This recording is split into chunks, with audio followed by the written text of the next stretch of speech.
जातिगत के तौर पर आपने ग्रांट बांटी है, ये लोगों के सवाल भी हैं, जनता के भी सवाल है, क्या कितनी सच्चाई आप इस मामले में जानते हैं? जातिगत के तौर पर आपने ग्रांट बांटी है, ये लोगों के सवाल भी हैं, जनता के भी सवाल है, क्या कितनी सच्चाई आप इस मामले में जानते हैं? जातिगत के तौर पर आपने ग्रांट बांटी है, ये लोगों के सवाल भी हैं, जनता के भी सवाल है, क्या कितनी सच्चाई आप इस मामले में जानते हैं? साथ मौजूद है नीलोखेड़ी हल्के के विधायक धर्मपाल गोंदर।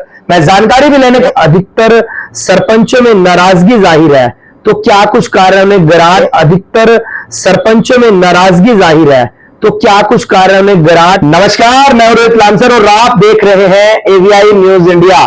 चुनावी दौर है, आगामी समय में विधानसभा चुनाव होने और हर कोई प्रत्याशी विधानसभा चुनावों को लेकर जी तोड़ मेहनत करते हुए नजर आ रहे हैं।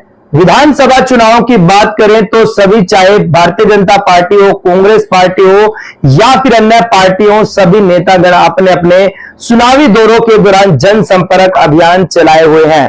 लेकिन आज हम नीलोखेड़ी हल्के के ऐसे विधायक से चर्चा करेंगे जिन्होंने रिकॉर्ड तोड़ विकास कार्य नीलोखेड़ी हल्के में किए और आगामी समय में विधानसभा चुनावों को लेकर उनकी क्या कुछ रणनीति रहेगी, क्या कुछ लेकर वह जनता के बीच में जाएंगे। विकास कार्यों को लेकर यदि मैं बातचीत करूं तो नीलोखेड़ी हल्के के किसी भी नागरिक से विधायक धर्मपाल गोंदर द्वारा किए गए विकास कार्य छुपे नहीं है। नीलोखेड़ी विधानसभा में रिकॉर्ड तोड़ विकास कार्य, चाहे नीलोखेड़ी की अनाज मंडी को शिफ्टिंग करने की बात हो या फिर बस स्टैंड की बात हो या फिर सड़कों की मजबूती और सड़कों के चौड़ाकरण की बात हो, तो हर तरह से विकास कार्य हुए। मैं जानकारी लेना चाहूंगा, इस समय हमारे साथ मौजूद है नीलोखेड़ी हल्के के विधायक धर्मपाल गोंदर। मैं जानकारी भी लेने का प्रयास करूंगा, आखिरकार क्या कुछ कहना चाहेंगे। सर नमस्कार, क्या कहना चाहेंगे?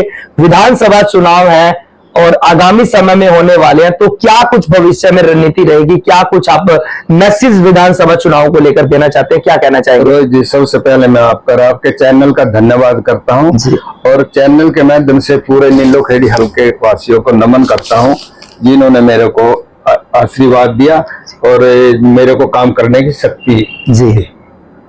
नीलोखेड़ी में जब हमारा चुनाव था तो चुनाव के समय नीलोखेड़ी वासियों ने एक ही बात रखी थी कि नीलोखेड़ी हमारा ना, जब से बना हमारे को, कभी तो ये राजधानी बननी थी, यहाँ उपमंडल भी नहीं बना भाई। उपमंडल आप बनवा दोगे, मैंने कहा जी पूरी कोशिश करेंगे, उपमंडल बनवाएंगे। एक बस स्टैंड की ये डिमांड थी, इसके बाद उपमंडल बन गया। बस स्टैंड की जगह एक्वायर होगी, 1 करोड़ 99 लाख रुपए उसके मंजूर हो गए और ड्राइंग बनने वाली है।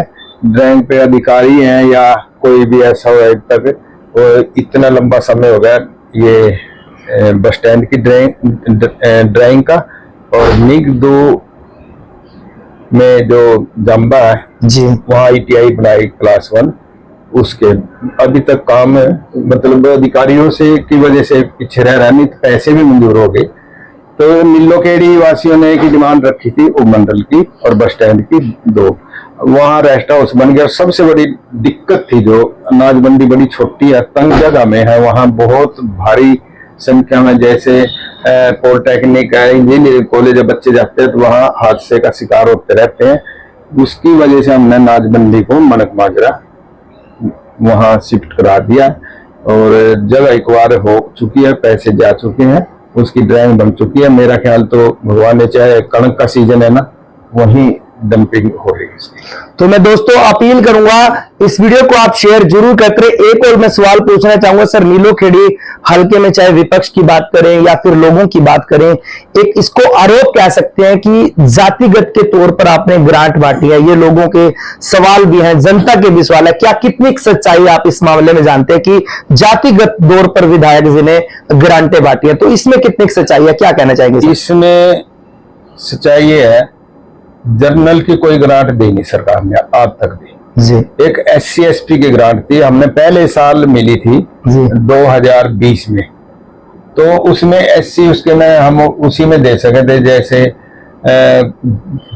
धानक समाज, वाल्मीकि समाज, चमार समाज, ऐसे SC की ग्रांट, SC ST की ग्रांट थी। उसके बाद हमें वो भी ग्रांट नहीं मिली। जर्नल की मिलती तो जर्नल के कोई पैसा मिला नहीं हमें, तो इस करके जनरल के काम नहीं हुए। उसमें जनरल में ये ला लो भी सड़कों के कई बार रिकॉर्ड है पूरे हरियाणा 90 हलकों में सबसे ज्यादा हमने मेहनत करी है सड़क बनवाने में।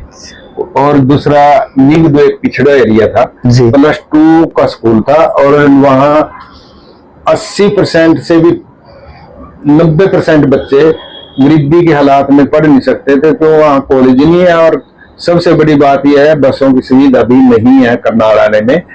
तो हमने सबसे पहले देखा भी शिक्षा होगी तो देश का विकास होगा, बच्चों का भविष्य बनेगा। हमने वहाँ कॉलेज मंजूर कराया, 31 करोड़ की लागत से वो कॉलेज बनेगा। आधुनिक जो आज से बाद जो कॉलेज बनेंगे एक ही टाइप के बनेंगे पूरे हरियाणा में। फिर हमने सोचा भी कॉलेज तो हो गए, यहाँ बच्चों के जो कोई रोजगार है, मान लो नौकरी नहीं मिलती तो ऐसा हाथ का काम होना चाहिए। जम्मे में हमने 9 एकड़ जमीन ली, वहाँ जम्मा उससे पंचायत से और क्लास 1 ITI मंजूर कराई है। वहाँ 2 साल हो गए, बच्चे पढ़ने लग रहे, किसी स्कूल में क्लास लग रही है, आपके तो बिल्डिंग बनवा नहीं पाई सरकार। ऐसे ही निगदो में कॉलेज की दिक्कत थी, कॉलेज में भी 2 साल हो गए क्लास से लगती हुई ना। निगदो एक मेन जो दिक्कत थी पूरे बाजार की, वहाँ पानी भरे रहता था, जैसे बारिश के दिनों में तो बहुत दिक्कत थी और गर्मी में भी जो पानी था वो सड़क पे ही भरे रहता था, सड़क टूटी थी। वो 6 करोड़ की लागत से QCA की एक सड़क बनी है जिसकी 1.25 किलोमीटर की थी। वो जो दिक्कत थी वो 6.5 करोड़ की लागत से वो सड़क बन चुकी है, बराबर में नाले बन गए, बीच में पावर ब्लॉक भी लगने हैं। तो आप देख सकते हैं नीलोखेड़ी हल्के में सड़कों का विकास हुआ, ग्रांट भी काफी मिल गई। लेकिन एक और मैं जानकारी लेना चाहूंगा सर, नीलोखेड़ी हल्के की बात करें, अधिकतर सरपंचों में नाराजगी जाहिर है, तो क्या कुछ कारण में ग्रांट नहीं मिली या फिर विकास नहीं हुए? विकास भी हुए बावजूद उसके अधिकतर सरपंचों में क्या कुछ नाराजगी का कारण है, क्या कुछ आप मानते हैं सर? नाराजगी का कारण था, फिर सरपंचों को पता लग गया भी जिस दिन से सरपंच बने उसके पास किसी भी MLA के पास कोई पैसा नहीं आया जी ग्रांट के तौर पे जी। और पैसा ग्रांट के तौर पे अंदर तो सरपंचों को दिया जाता जी। और तो पता नहीं हमारे नीलोखेड़ी हल्के में तो कोई पैसा उसके बाद आया नहीं जिससे हम सरपंचों को गांव के विकास के लिए पैसे दे सके जी। और यही कारण रहा, सरपंच नाराज नहीं है, सरपंचों को पता लग गया, सभी सरपंच साहब को भाई इसमें विधायक का कोई कसूर नहीं, सरकार से पैसा नहीं है जी। कल जिला परिषद में भी सर हंगामा हुआ, क्या कुछ कारण रहे? अचानक से उलटफेर हुआ, क्या कुछ कारण इसके आप मानते हैं? कल जिला परिषद में काफी हंगामा हुआ, काफी उलटफेर हुआ, क्या कुछ मानते हैं सर? नहीं, जब तक हम बैठे थे जब तक झगड़े की तो कोई स्थिति नहीं थी जी। बाकी मीटिंग है उसमें सभी विधायकों को बुलाया जाता है जी। तो हम भी गए थे काम लेके, वहां से तो पैसा आ नहीं रहा था सरकार की तरफ से, तो जिला परिषद में काफी पैसा आया पहले भी जी। तो मैंने भी सोचा भी मैं भी अपने काम लिख के ले जाऊं, मेरे को काम दिए थे जी। तो वहाँ सब कुछ लोगों ने कहा अभी इस बार नहीं अगली बार देंगे, रख लो जी। ऐसे पहले भी दे के आए, वो भी कहे अभी रख लो अगली बार देगा, मिला तो है नहीं हमें पैसा जी। तो आपसी इनकी रंजिश होगी जो भी थी, वहाँ देखे भी पूरे मेंबर तो आने ही थे जी।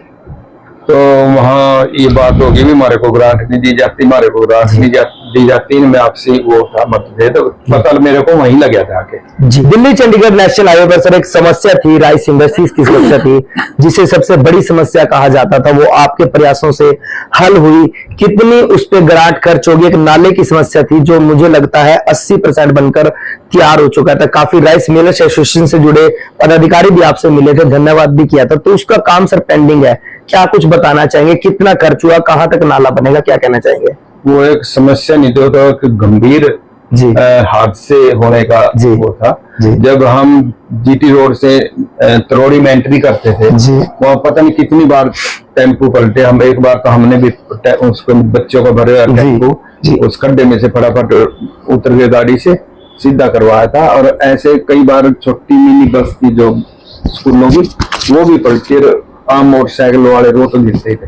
तो हमें फिर इसके बारे में पता करें भी कहाँ से पता होगा, फिर हम अम्बाड़ा गए NHI के दफ्तर में, तो वहाँ हमने लिखित में दिया, प्रयास करा, 1 साल लग गया इसको करने में।